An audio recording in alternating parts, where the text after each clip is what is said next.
Eu quero comentar com vocês sobre o tema do dia, que é sobre o nosso querido STF. Tá?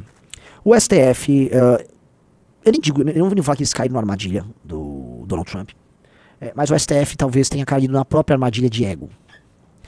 Em resumo, isso aí é o que eu estou imaginando, Riso? O STF, com o despacho do senhor Flávio Dino, disse que as empresas brasileiras não deverão cumprir nenhuma sanção oriunda dos Estados Unidos, falando aqui especificamente da Lei Magnitsky. Tá? O que isso significa? Isso significa que, de acordo com esse despacho, instituições bancárias e empresariais, mas especialmente as instituições bancárias brasileiras, elas terão que manter suas relações comerciais, relações de conta e de custódia de títulos e dinheiro, dos ministros do STF e dos demais impactados pela Lei Magnitsky. E aí, cara, que os Estados Unidos vão poder, nesse sentido, sancionar essas instituições. E o capitalismo brasileiro, o pobre capitalismo brasileiro, o deficiente capitalismo brasileiro, ele passa a correr sérios riscos, eu estou falando assim, nos próximos dias e semanas. Se bancos brasileiros tiverem que cumprir essa ordem oriunda do Flávio Dino, muito possivelmente eles vão ser alvo de sanção direta do governo americano. Eu vou dar um exemplo. O Banco Santander. O Banco Santander é um dos maiores bancos do mundo. Ele é uma instituição bancária espanhola. O Banco Santander no Brasil ele é um dos 5 grandes bancos. Tem Caixa, Banco do Brasil, Itaú, Bradesco e Santander. Ele é um dos 5 bancões comerciais. O Santander, naturalmente, ele está conectado com todos os fluxos de capital globais, tá? E naturalmente ele está conectado com os Estados Unidos. Se o Santander do Brasil tiver que manter conta de alguém afetado pela Magnitsky, o Santander mundial vai pagar esse preço. É mais provável, talvez, o Santander no Brasil querer fechar suas operações no Brasil, tá? Do que cumprir essa decisão do STF. O Banco Safra, que com certeza é um banco de elite, ele trata de grandes empresas e de clientes mais high-end. O Banco Safra, com certeza, deve ter correntistas que foram afetados pela Magnitsky. O Banco Safra tem, se não sede, ele tem uma agência, ele tem basicamente um prédio, Riso. Checa aí, na Quinta Avenida em Nova York. O Banco Safra tem grandes operações nos Estados Unidos. Eu não gosto dos casos do Banco Safra, porque eu já fui correntista e eu sei como é que eles são predatórios no trato com os clientes. Mas eu não desejo pro pessoal do Banco Safra, de modo algum, que eles sejam impactados pela Lei Magnitsky. Querendo ou não, uma expressão do capitalismo brasileiro. É esse aí, né? Isso é uma loucura. Eu vou repetir aqui pra vocês. Isso aí é uma loucura. Esse despacho do Flávio Dino é uma loucura. E ele vem depois de uma reunião que o André Esteves do BTG teve, junto aos ministros do STF, junto ao Procurador-Geral da República. E, poxa, foi o sistema financeiro brasileiro com o STF se reunindo. E esses caras foram, e depois dessa reunião, e tiveram esse despacho. Eu gostaria de saber, vou até... era até legal você, o senhor Rafael Rizzo, mandar alguém dar um toque no Ravena, se o Ravena estiver assistindo, como isso aí vai impactar, porque com certeza o mercado financeiro brasileiro vai ser impactado por isso. Vou dar um exemplo. Se grandes bancões ou instituições financeiras, empresas ligadas ao mercado financeiro, se esses caras que fazem negócios por aí tem, vamos dizer, carteira de investimento de alguém que está na Magnitsky, esses caras não vão poder ter acesso a mercados internacionais. Vocês estão entendendo o que eu estou falando? Vocês estão entendendo o que eu estou falando? Isso aqui é muito grave. Muito, muito grave. Então a gente vamos ler o despacho aí, ó. O Rizzo separou o despacho, e aí já indo pro ponto 27, tá? Nas conclusões. Fica declarada a ineficácia em território nacional da medida cautelar concedida pela justiça inglesa, referindo no IDOC 787 por afronta à Constituição e ao artigo 17 da LINDB. Só para contextualizar, esse despacho é de uma ação que era sobre municípios brasileiros processando a justiça inglesa, num caso envolvendo a Samarco e a Brumadinho. E aí ele deu esse despacho, e aí o ponto seguinte começa lá. Perfeito. Puta que pariu. Vou explicar. Como, o STF, ele, como todo tribunal, ele só pode agir motivado, O juiz não cabe ele motivar. Do nada o STF vai soltar um despacho. Não. Ele tem que agir motivado. O que eles fizeram, Rizzo? Eles pegaram um caso... Uma DPF. Uma DPF. Isso. Em que há, vamos dizer, matéria envolvendo direito internacional e relação entre empresas e legislação de outros países e Brasil. E aí eles estão usando esse outro caso que não tem nada a ver com isso para despachar e criar um precedente que afeta as instituições brasileiras, no caso da Magnitsky. Vocês entenderam? Se você entendeu aí no chat, digite 1. Se não entendeu, eu repito. Fala, não entendi, digita 2 que eu repito. Vamos lá. Decisões judiciais estrangeiras só podem ser executadas no Brasil mediante a devida homologação ou observância dos mecanismos de cooperação judiciária internacional, conforme artigo 105, blá, blá, blá. 3. Leis estrangeiras, atos administrativos, ordens executivas e diplomas similares não produzem efeito em relação a pessoas naturais por atos em território brasileiro. B. Relações jurídicas aqui celebradas. C. Bens aqui situados, depositados, guardados. E D. Empresas que aqui atuem. Entendimento diverso depende da previsão expressa em normas integrantes do direito interno do Brasil e/ou de decisão da autoridade judiciária brasileira competente. Nossa, o pessoal pediu pra eu repetir? Vamos explicar, vamos lá. Vou explicar aqui novamente. Como é que funciona isso aí, tá, amigos? Olha só. Um juiz, um ministro do Supremo, por mais que a gente tenha, vivemos em tempos de inquérito do Alexandre de Moraes, em que ele virou uma fonte originária de direito, ou seja, ele é um inquérito, ele manda investigar, ele julga, ele faz tudo. Para manter a aura de normalidade no STF, ele precisa ser motivado. Vocês precisam entender uma coisa, um juiz, esquece o STF, um juiz de primeira instância, tá? Você é em Minas Gerais e tem um juiz aí na comarca de... Juiz de fora, pra falar de juiz, né? Juiz de fora. O juiz lá, juiz de fora, ele não pode, belo dia, acordar... Tá aqui, vou dar um despacho sobre aquela padaria. Não comi um pão com manteiga, tava ruim, vou meter um despacho, odiei o pão com manteiga. Ele não pode. Um juiz tem que ser motivado. Então, alguém vai e impetra uma ação com seu advogado, naquele juízo, caiu lá naquele juízo e aquele juiz julga, certo? Como saiu esse negócio da Magnitsky, e como o STF tá louco pra deliberar sobre o assunto, não pode sair assim, olha, saiu uma resolução do STF. Não pode. Então o que eles fizeram? Eles pegaram um caso, uma ação de uma ADPF. O que é uma ADPF? Uma ação direta de... Não, ADPF. Direta. De precedentes, o quê? Quase. Fundamentais, sei lá. O lance é, a ADPF é uma ação que você manda de preceitos fundamentais, deve ser, que você manda ali pro STF. Arguição de descumprimento de preceito fundamental. Arguição de descumprimento de preceito fundamental? Isso. Perfeito. E ali, isso é julgado pelo STF. Então eles pegaram uma ação pré-existente, e aí, no despacho que eles vão dar sobre aquela ação, eles vão criar direito no despacho para que isso incida como fonte do direito, porque, vamos dizer, a súmula, né, ou melhor, serve como súmula isso aí, né, o despacho gera jurisprudência, e aí você vai citar essa jurisprudência nesse caso, quando houver tema ou matéria ligada a Magnitsky. Vocês agora entenderam? Ficou melhor ou não? Ficou melhor ou não? Então, como o juiz, como o Flávio Dino não pode ir dar um despacho, ele pegou uma ADPF, né, um processo que já tinha lá, já estava em discussão, e no despacho dele, ele incluiu, tá, uma arguição, que será usada como fonte do direito para o caso da Magnitsky. Pegaram? Agora acho que todo mundo entendeu, né? Então vamos lá. Então você vê que ele cuidou lá, só naquela linha primeira, ele cuidou do que interessava. Aí, veja só essa terceira. Leis estrangeiras, atos administrativos, ordens executivas, você entendeu? Ele já tratou ali, tá, da Magnitsky. Vamos para 4. Qualquer violação aos itens 2 e 3 constitui ofensa à soberania nacional, à ordem pública e aos bons costumes, portanto presume-se a ineficácia de tais leis, atos e sentenças emanadas de país estrangeiro. Gente, ele tá falando literalmente do caso da Magnitsky aí. Tal presunção só pode ser afastada doravante mediante deliberação expressa do STF em sede de reclamação constitucional ofertada por algum prejudicado ou outra ação judicial cabível ressalvada a competência, blá blá blá. 5. Estados e municípios brasileiros estão, doravante, impedidos de propor novas demandas perante tribunais estrangeiros em respeito à soberania nacional e às competências atribuídas ao Poder Judiciário brasileiro pela Constituição. Tá? Vamos lá, ele vai. Ponto 28. Tais fundamentos e comandos revestidos de efeito erga omnes é contra todos, e vinculante, incidem sobre a controvérsia retratada nestes autos, que é o da DPF, né, que é de outro assunto, envolve a Samarco, tá?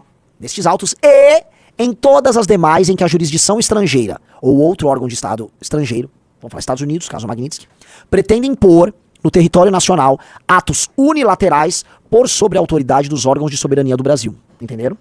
Ou seja, não vale apenas pro caso em questão da ADPF que envolve a Samarco. Ele trata de quaisquer outros atos oriundos de nações estrangeiras que possam interferir na soberania nacional. Prossiga. Este esclarecimento visa afastar graves e atuais ameaças à segurança jurídica em território pátrio. Então ele praticamente falou assim, olha, esse esclarecimento aqui, ele vai valer para tudo e ele vai resolver outros temas que estão sendo discutidos agora. Ele não vai estar nominalmente, mas ele está falando naturalmente do caso da Magnitsky, tá? O Marcelo Pereira falou um puxadinho jurídico, lógico que é. Vamos dizer, se você quisesse criar, vamos dizer, uma norma sobre o assunto, ela teria que ser criada no Congresso Nacional. Existe uma coisa chamada processo legislativo. O Lula poderia mandar, por iniciativa do governo federal, um projeto para a Câmara, esse projeto andava na Câmara, passava no Senado e o Lula corria para sancionar. Esse é um exemplo. Um deputado da base do PT poderia fazer, ou alguém, qualquer um poderia fazer. O STF usar um processo para criar um despacho e isso ganhar um status de norma, isto é um puxadinho jurídico. Isto é, e o problema é que o Brasil está vivendo de muitos puxadinhos jurídicos. Os superpoderes do STF estão nesses puxadinhos jurídicos. Inclusive esse puxadinho jurídico aí é uma decisão monocrática do Flávio Dino. Então entenda, uma decisão monocrática de um juiz em sede de uma ação impetrada num outro caso, num outro contexto, tem poder de lei tão forte, na maior parte das vezes mais forte, do que projetos que saem do Congresso Nacional e que são sancionados pelo presidente da República. Portanto, um ministro é maior do que o processo legislativo inteiro do Brasil. É óbvio que isso é anômalo. É óbvio que isso é indecente. Tá? Mas eu já vou entrar no mérito. Tô falando aqui, vamos dizer, da questão regimental, da questão formal. Do ponto de vista formal, gente, vocês estão entendendo quanto isso é absurdo? digite 1 se você entendeu, digite 2 se não entendeu. Eu posso até ir para uma terceira rodada de explicação. Porque aqui cabe, vamos dizer, aqui é um caso bem claro de você perceber como é que funciona essa lógica do STF mandar. Ah, como é que o STF manda no Brasil? Funciona assim. Tá? Vou dar uma breve aulinha aqui. Nós temos uma Constituição gigantesca e quase tudo no Brasil é matéria constitucional. Nós temos uma Constituição gigantesca e quase tudo é matéria constitucional. 2. O STF é guardião da Constituição. E ele pode deliberar, tá? E interpretar as normas constitucionais, tá? E seus efeitos sobre as normas infralegais tem todas ali, certo? As leis complementares que saem do Congresso, entendeu? Entendeu? Tá tudo lá. Logo, se você tem essa super Constituição e essa vontade de legislar sobre tudo, tá? Você, no Brasil, dispõe de muitos meios. E aí você tem, antigamente tinha a ADIM, tinha a ADCOM, depois virou a ADPF. A ADIM ainda tem ou mudou de nome? Então, a gente tem a ADIM e a ADPF, a ADCOM sumiu, mudou, não existe mais a ADCOM. E esse tipo de ação são ações que partidos políticos, sindicatos e algumas associações de classe podem tomar junto ao STF para arguir sobre questões constitucionais, entendeu? Então, alguns agentes, por exemplo, eu posso ir lá no STF arguir uma ADPF? Não.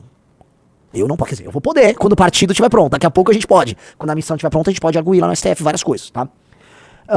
Mas o PSOL pode, o PSB pode, o PT, todo mundo pode, tá? Não apenas eles. Vamos botar aí, o sindicato dos taxistas do Rio de Janeiro pode, entendeu? E esses agentes ficam, vamos dizer, metendo ações no STF. Como funciona os superpoderes do STF?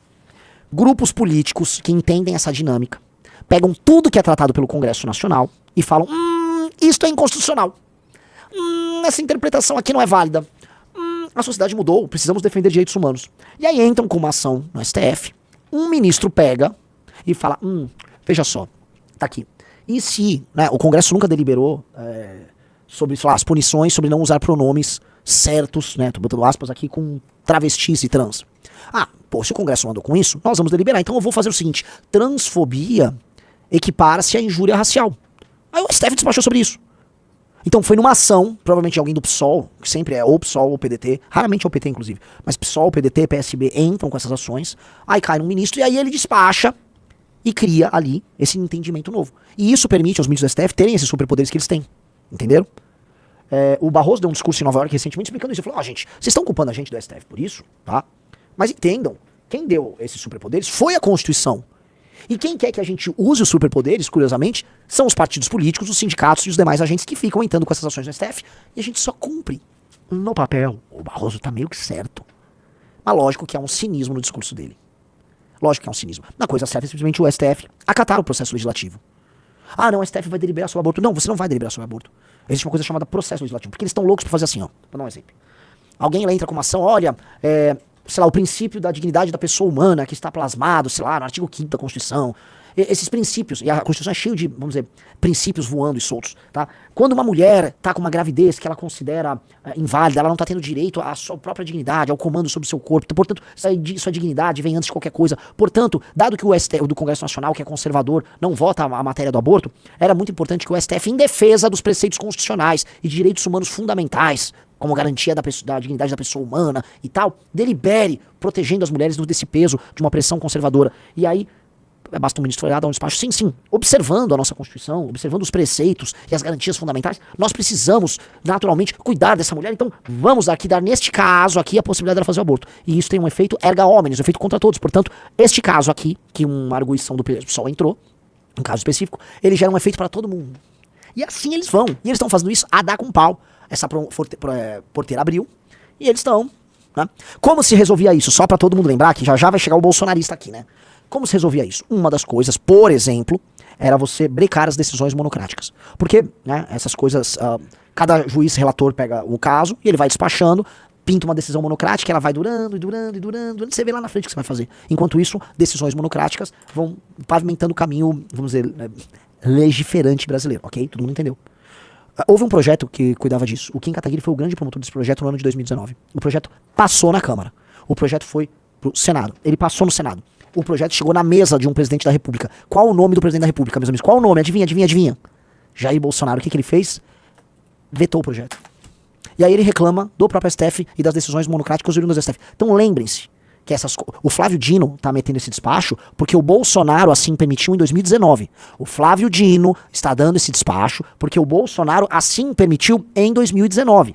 O Flávio Dino tá dando esse despacho porque o Bolsonaro assim o permitiu em 2019. E por que o Bolsonaro assim o permitiu? Porque o filho dele, que é ladrão, o Flávio Bolsonaro, é ladrão. Tava encrencado lá no STF. Com um desdobramento da Operação Lava Jato e precisava ser salvo. Aí o que o Bolsonaro fez? Fez um acordo com os caras. Então o Bolsonaro fica cedendo, e em troca, né, não prendeu o filho dele. E o filho dele continua fazendo o quê lá em Brasília? Negócios. O filho dele é lobista, o filho dele anda com grandes bancas advocatícias e cuida de interesse de algumas grandes empresas e fica ganhando dinheiro fazendo lobby em Brasília. Seja no governo Bolsonaro, seja no governo Lula. O Flávio Bolsonaro é um lobista em Brasília. O lugar do Flávio Bolsonaro é na cadeia. O Flávio Bolsonaro é um canalha pilantra, tinha que estar na cadeia. E o Bolsonaro pegou todo o trabalho que rolou na Câmara e no Senado pra acabar com as decisões monocráticas e ele falou, entre o Brasil e o meu filho, obviamente eu fico com o meu filho, porque meu filho precisa roubar livremente, sacou? E alguém aqui duvida que essa mentalidade desse imbecil filho da puta? Sim, é esta a mentalidade. Tanto que o próprio filho dele, Eduardo Bolsonaro, tá lá na gringa falando que topa queimar a floresta no Brasil. Queimem a floresta, se for pra ferrar o Brasil inteiro, salva meu país, salva mim mesmo, tá tudo bem, tamo bem, é isso, olha que delícia. Essa é a mentalidade subjacente desses caras. Então, atualmente, esses caras são inimigos do Brasil, esses caras são sabotadores do Brasil. Eles já sabotaram a direita, eles já sabotaram as lutas das ruas, eles sabotaram tudo. Só que ainda tem pessoas que amam esses filhos da puta.